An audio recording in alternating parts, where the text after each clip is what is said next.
Good morning, everybody. John Spielkel here on Friday the 13th with your Gen AI news briefing from GAI Insights. We have a full house today. We have Lucinda Lindy, great to be with you, from Ironside, Dr. Amanda Fetch, Ankaj Honda, Adam Rappaport, and the ever-present Paul Byer. All right, we got lots going on here, everything from a lovely little conversation with the econ, come on, the meta scientist. Anyway, Jan LeCun, thanks. I get backwards there. I get McCann Loon. Jan LeCun, all the way through Apollo using AI to help close sales. All right. Akash, if you could start us off with the first one, please. Can't hear Akash right now, but this is an introduction by the browser company. They have a new, very low market share. Have a new browser. It's an AI-first browser called Dia. It's in beta right now, and I was on it this morning. I signed up. I haven't got a copy of it yet. What do you think, here, Adam? I think this is optional news. It's a nice idea. We'll see what comes of it. It is an announcement. It is only in beta, so we can't even really try it out yet. But it's a good concept, and they have a little video there. It's just a little over a minute long, which demonstrates it well. Which is, you effectively make the browser the place, since that's where you're searching and accessing and answering all these questions all the time, the place that has that knowledge of you, right? So if you need a recipe for your family has certain allergies, the browser is that point of control at which it has the emails from the family corresponding, and it connects to your Gmail, and it has the recipes that might match it. So it's kind of a neat idea that the browser gets to know you, and it really is that layer of intelligence between you and the internet. But this is really a product announcement and early days, and I'm sure if this is such a brilliant idea, everyone else is going to be doing this very quickly as well. So probably optional news for me. Lucinda? Yeah, I agree. I was kind of between optional and important. The cool thing about it is it's an architecturally AI first browser, as Adam was talking about. Again, also we can't catch on it, but I'd like to work with it. But I did kind of was trying to figure out what's the difference between using ChatGPT Deep Research versus Dia. Main thing is you can do multi-tab complex workflows on Dia, which is kind of cool. It's kind of the AI drawing together all the browser actions. And it also has memory sessions to help, customize things going forward. So, yeah, optional, maybe important. All right, Amanda? Yeah, so I would go into the important category, but to the points made in what Adam was saying, it literally says in the article, several browser companies have integrated AI tools into their interfaces, and it lists who's literally doing this now. So kind of okay, now we'll take it a step down back to optional for that reason. All right, I'm going to ask Paul, but I know the answer. Yeah, clearly optional. But I think the more interesting thing is, where are those individual human preferences on intelligence sit? Are they going to sit in something that's independent and goes across all the applications? Or are they going to sit within like a ChatGPT and custom instructions, which end up being really big here? So I think that's a big, meta trend here. But this is clearly optional. And we should move on. This is triple optional. Yeah, that was optional. But this issue, Paul, I was talking to a senior researcher at Google, and the way I was thinking about the problem is I said, look, Google has got a computational model of my cognition, and Meta's got a computational model of my cognition and my social network. And then I was saying, when I was looking at the large language models, I said, now they're going to have a semantic model. I understand that gets resolved in probabilities, right, and math, but it's still more semantic. And he said, no, John, you're looking at the problem the wrong way. He said, what's happening now is what we're doing is we're simply increasing the dimensions of that model. And I think that's a really good way to think about it. And where that hyperdimensional model of my individual and social cognition is going to sit, Paul, to your point, I think it's going to be a strategic control point from a value extraction standpoint. And I don't think we know where that is yet. No, and I think it's very different than it must a little bit like, I think, simplistic way we've got the kind of password, individual password that logs into this thing here. This is up 20 levels in that, but I want my cognition to be able to move from my browser to ChatGPT to others. I want to have 10 flopabytes there of my past not only my past Look, preferences, but also people that I want to influence. So lava bites. I love it. Yeah. Yeah. No, but the weird thing about these models is that they, I mean, as you heard in this thing, it's capturing tone and things like that. We're going to capture all kinds of stuff: geography, tone, sequence. I mean, you can have vectors of time all of a sudden be a variable, and that becomes, another input in hyperdimensional space. I mean, it's wild. Anyway, optional it is. Next. Lucinda, we really pride ourselves on beating up optional articles. That's one of our core competencies. Yes. That's it. All right, Ankush. I don't know if you can hear me. Yep, there we go. All right, Jan LeCun. Our model helps AI think before it acts. Watching this video made me think this is probably why Zuckerberg last week or earlier this week hired another person to be less researchy and more product oriented, because he's very unhappy with what AI, after the big llama models, AI Meta is putting out. And you can see it. I mean, if I were Jan LeCun's a lovely guy, but if I were Mark, I'd be like, "Arr!"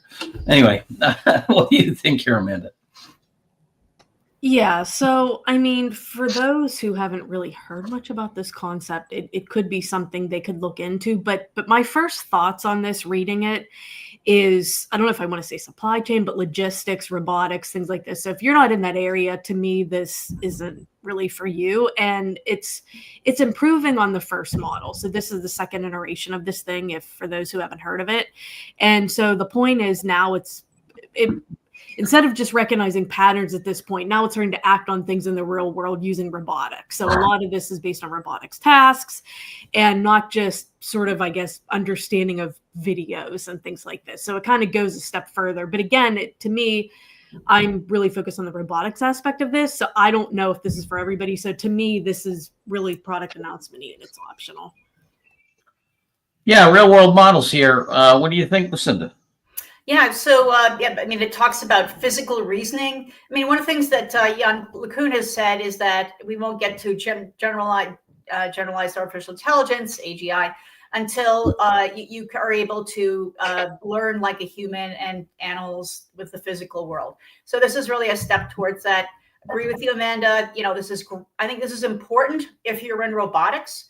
Otherwise, optional. But still, the physical reasoning part of it, trained on 1 million hours of videos, pretty cool, but optional for most AI leaders. So interesting. I think this whole thing about reasoning like humans is like going to Boeing and say, you should fly like a bird. It's just ridiculous. I think it's a stupid way to think about the problem. Anyway, who am I, right? That's Jan LeCun. So what'd you think here, Adam? And I'm on board. Optional. Happy to move along. Yeah, Paul. Optional next. Yeah, one of the things for those who are involved in AI before, I grew up in kind of the second wave of AI. This whole notion of a world model has been around since the very beginning, like the late 50s, when they start first. So it'd be cool if we get there, but I think we don't have to do it like humans do, just like planes don't fly like birds. All right, next. Optional.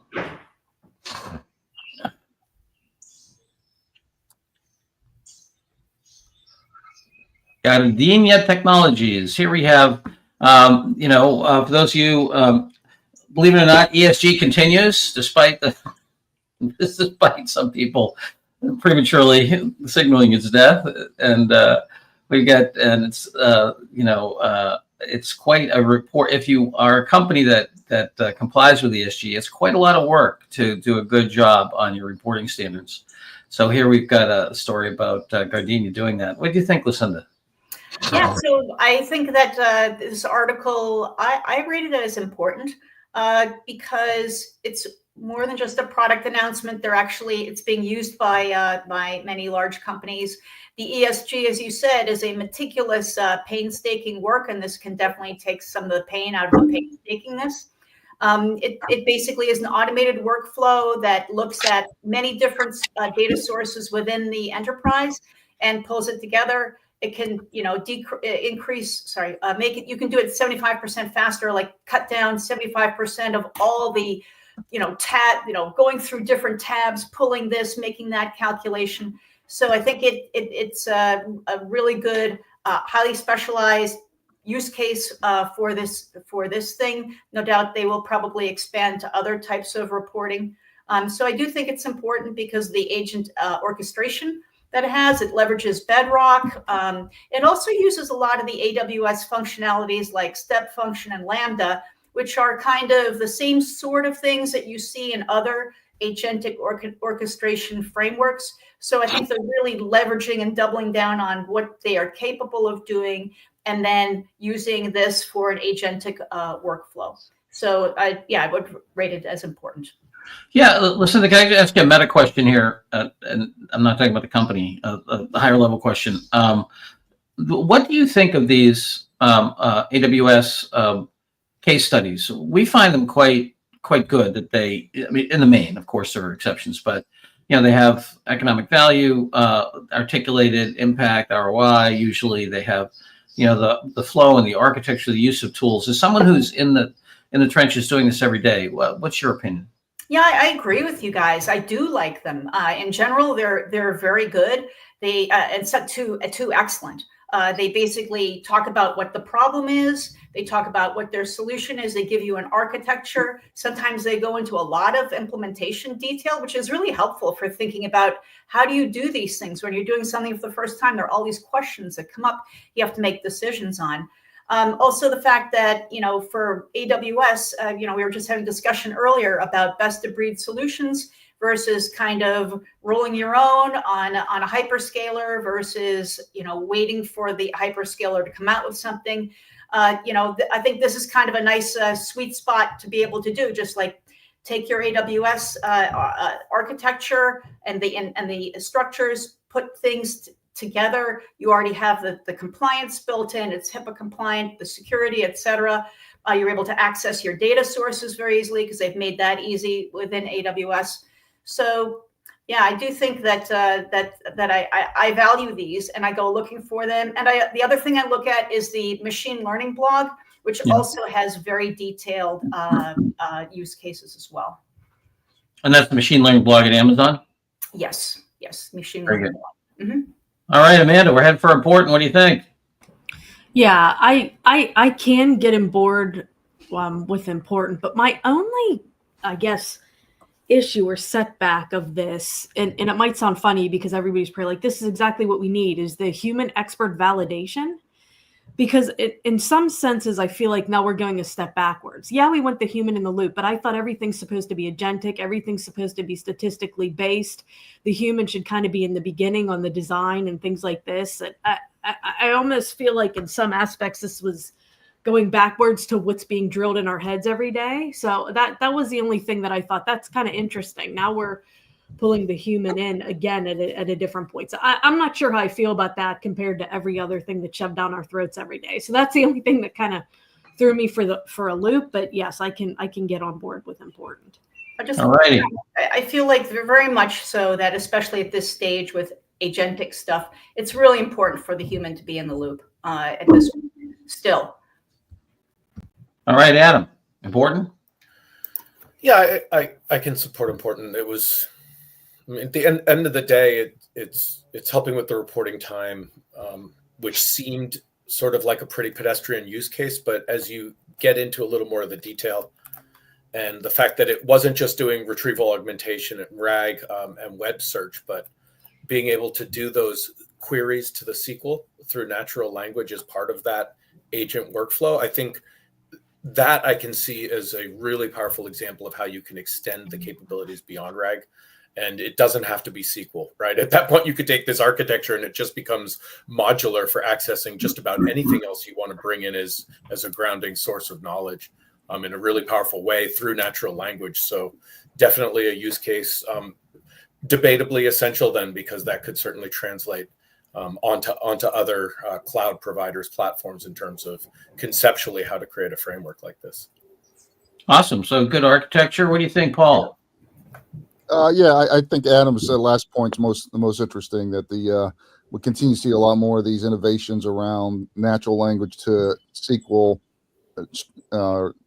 structured query or queries on structured data here. I do want to call out Eric Steele, colleague I used to work with. He runs a company that does lighting upgrades and helps companies, and ESG is still important in his industry. So he's highlighting that aspect. But I important. It's optional important. Importance I can support. All right, important is Ankaj next. We don't have a no-hitter today. Too bad. Alpha Sense. Okay. Can you hear me, guys? We can now. Go for it. Great. So this one comes from VentureBeat and talks about how AlphaSense has launched their own deep research agent. I was conceitedly thinking back to our Wins article. Here we have a company that's in the crucible, redoing itself in terms of its delivery of its products and services to its clients. I thought that was pretty cool. What'd you think here, Adam?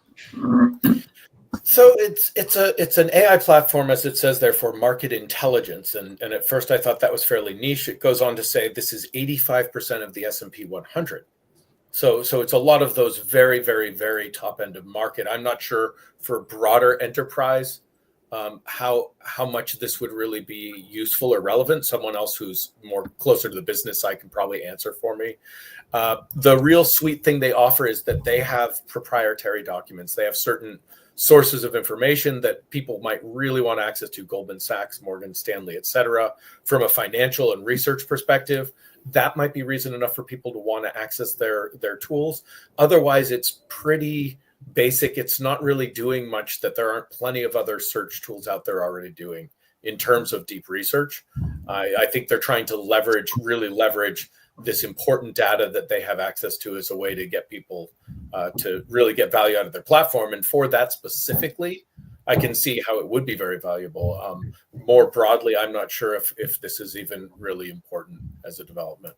Yeah, actually, just a point of clarification. That was just a validation. 85% is just a validation point to say, hey, 85% of the Fortune 100 use us. Their base is much bigger, so they they provide a much broader market data, and they actually serve the vast majority. They have over 6,000 customers. They serve the vast majority of the Fortune of the S&P 500. So that's not their coverage. That's just a validation point.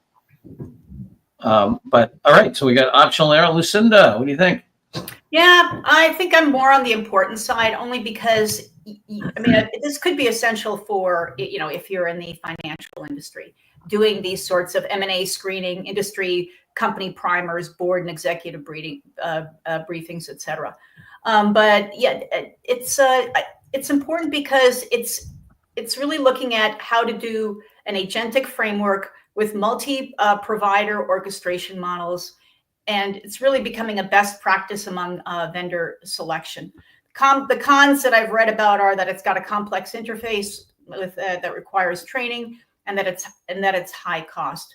But I do feel like we're seeing a lot of themes for the articles today on, like, let's take a task that is common in enterprise workflows, and then let's build a best of breed agentic thing around that.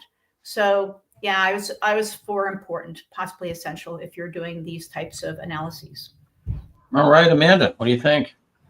So I'm not important because, and others, I'm open to criticism here, is similar to what Lucinda is saying here. So the fact of other companies are doing this, it's like a search thing, but it's going deeper than just kind of like a surface level search. So, like, instead of using a specific data set or things like this, you can use almost like different data sets, like if it's traffic or something like that, different traffic feeds, weather reports, things like this. So it's kind of going to a bit of a deeper level, at least than what I'm seeing in a lot of things, like just Google, Bing, like different search and things like this. So for that, I said important on this one, but I can be talked back down. All right, we got a couple of importance here. What do you think, Ankaj? Certainly important for different industries, John, and essential for financial services. So I have used AlphaSense, and it has lots of data which is not there in the public domain. So your analyst reports from all the top analyst firms, earning call summaries, analysis of a lot of other financial data. So Mhm. really useful data that they have, and to do deep research on top of that, I think any company can definitely use them for their financial analysis. So maybe important for all the different industries out there and essential for all the financial services sector. What do you think, Paul? I'll stir it up. This is 100% optional. This is a product announcement. They're claiming that Goldman Sachs is going to allow outsource their deep research on proprietary information to them. I think that's a huge claim for these sophisticated financial things. So, certainly a very credible research organization for the financial services. But this is a product announcement with no validation points at all that Goldman Sachs wants to use their technology for something that's critical for doing deep research on Goldman Sachs proprietary research. So optional. Yeah, I'm more where you are, Paul. So I think we're going to go for optional on this one. All right, optional it is. Next.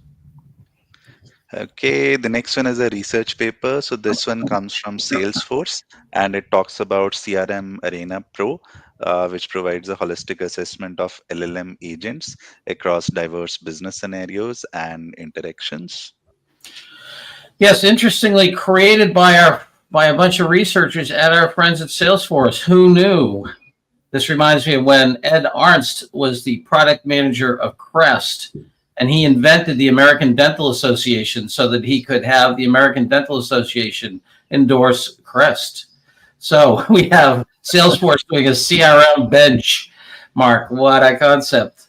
Yeah, and by the way, he became CEO on the back of that. So not so bad. Lucinda, what do you think? Yeah, I mean, I thought this was a very interesting article. At first, I was thinking, it's research, what the heck. But then so basically what it is they've identified a gap, which I think is actually really true, which is if you are looking at, the LLMs, et cetera, they're saying like, look how it can do on math exams and competitive coding exams, et cetera. But then you say, well, I wanted to just build a bid and a proposal. And it's like, what do you even do with that? So what you end up doing is building your own evaluations for your own specific use case. And this kind of like takes you a step towards that. So for the very specific things that they're talking about for customer sales, service, pricing and configuring, et cetera, making a quote, this is a nice framework. They've made it open source. You can actually say, I want to use this. I'm going to compare vendors. And Paul, I take into account like, okay, it's probably going to be, tweaked towards having Salesforce succeed very well. So, I mean, I do feel like it's that it's optional to important. One of the key things that they noted in terms of cons are that the confidentiality awareness was critically low. Like it just didn't care about the proprietary information. And it was actually had a hard time with multi-turn dialogue challenges. So it just feels like probably optional to important for this. But the fact that they have it's open source, you can try it out, you can use it as a means by which to compare different vendors. I think that's actually pretty useful for an AI leader if they're looking for something like this. All right, so I hear you flopping over into important territory. Okay, let's call it that. All right. Amanda, what do you think? Yeah, I always am hesitant about whenever to the points made at the beginning about how this player's in that exact space and then there's benchmarks and different things going on and how this is great and things like I get very hesitant. So I pretty much dropped optional very quickly when it's a player like that. Now, if it's an external coming in and evaluating this, that's when I start to pay attention a little more. So literally for that reason, I was optional on this one. All right, Adam. Yeah, I think optional as well. It's an interesting to consider measuring this and looking at benchmarks on it. And there are lots of benchmarks. I'm not sure I've seen many other ones about this specifically, but how widely this gets adopted or who actually benefits from it will remain to be seen. All right, Lucinda, you remind me of the cat on the picture. What do you think, Paul? Where are we going? It's just really interesting that commercial companies are taking what they think's novel and putting it into research. I guess anybody and their brother can do research and kind of put it here. I think this is optional, but I'll support the group here. All right, headed for optional. All right, guys, next. Okay, the last one that we have for today comes from Anthropic, and it's a case study about how Apollo accelerated outbound sales at scale with Claude. Yeah, I mean, look at this 76 preference rate for Claude powered messages in blind testing. Kind of interesting, not what I would have expected. What do you think here, Amanda? Yeah, I'm very optional. Yeah, so okay, and let me take a step back. The reason why I'm very optional is I know quite a few people that are in sales in this way, where they're pretty much cold calling people on a regular basis. So they would want to switch up scripts and things like this, which is kind of how I saw this when I read this. And quite honestly, they're still doing fine because they can still only call so many people as the physical human. Now, when we start developing scripts and have the robots call and things like this, that's something else now. But as the human still doing it, if we're developing scripts, you can still only call so many people. It doesn't take that long to personalize your message when you're calling for sales or like small business loans, whatever it is. So yeah, it's fine, but I just don't see this taking off right now when the humans are still, like I said, actually doing the calls, because who cares if I can generate 2,000 scripts, but as a human, I could still only, call 8 people, 10, 20 people, whatever it is. So it doesn't really help me. Again, like I said, unless we're going to completely take the human out, let the robot do the robocalls, let the robot generate the scripts, and we just take us out. Then I'm okay with it. And maybe I'd say maybe it's important, but I don't know that that's coming yet because people are still annoyed with only talking to a robot. So I'm optional. Paul, what do you think? Yeah, do people even answer phone calls anymore? Yeah, so I do think it's I know we're getting a lot of requests from customers to do more sales and marketing research on top of the funnel here, so we're certainly very interested in this area here. This is a product announcement, so optional but important area. Lucinda? I agree, optional but important area. I do want to just say, just for these types of things where you still have the person involved, I do feel like, organizations need to learn, and this can be a way for them to kind of start using things and start taking the really boring, meticulous, or, ineffective, inefficient parts of their workflow and being able to use it. So I really don't view it as like a 0 or 1, like you're either automated or not automated. I do think like if you can give people a little bit of superpowers and make them be able to accomplish twice as much with the same amount of time, because you've taken a lot of the painstaking, meticulous boilerplate stuff out, then and even or made it more effective, like better letter writing, then I think that's good. And all I can say is when I read this was like, oh my gosh, my email box is going to be even worse. Oh yeah, absolutely. Adam, you or I was in the pregame here, which is on the fence between optional and important. Where are you landing? I'm still leaning towards optional. What I would have liked is actually a little more detail under the hood of how this worked. I think if they had shared that, it would have become a very powerful customer story and use case for me around the results, but also how they did it. They seem to talk too much about the results, but don't actually give people a way to get this sort of outcome for themselves. Yeah. So that's why I was leaning towards optional. All right, the lazy folks in Anthropic. Ankaj, we're headed for optional. Yeah, so go ahead, Paul. No, please, Akash. Yeah, so optional for me, I think it lacks the details as Adam mentioned. All right, we're headed for optional. Anything else on this one? What do you think? Going once, twice, sold for optional. All right. Akash, if you can put together the top board, and Paul, you got lots of stuff happening coming up. Lots of stuff happening. I think back on that one, if people I know we got a lot of people online today. If you're looking at virtual AI agents and have experience, let us know. in general, we're hearing most people wildly underimpressed with virtual agents, but it's improving.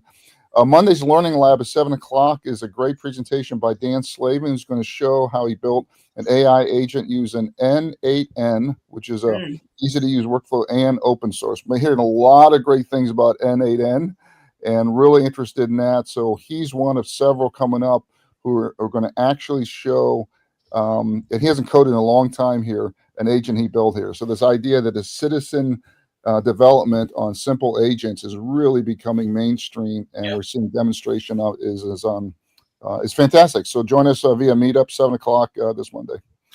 Yeah, and I just want to also say this emphasis on the funnel and understanding how AI is going to transform the process of prospecting, sales, closing sales, service, after sales repeats. Really an area of focus for us. So if you have any questions or thoughts or ideas in that area, please, we are going to be working deeply in that area. Such an important domain. All right. Like and subscribe, John, on YouTube. Help us get those numbers up. Thank you. Yes, please like and subscribe on YouTube. And here we go. Eric saying yes. When you're having the right message, know their pain. That's where AI helps. Yes. Okay. Anything else from anybody? We have the total here. We have no essentials, 1 important, almost a no-hitter. All right. Well, have a great weekend, everybody. We will see you all on Monday, early, late, or wherever you are in the world. Take care. Bye-bye. Thank you, Lucinda.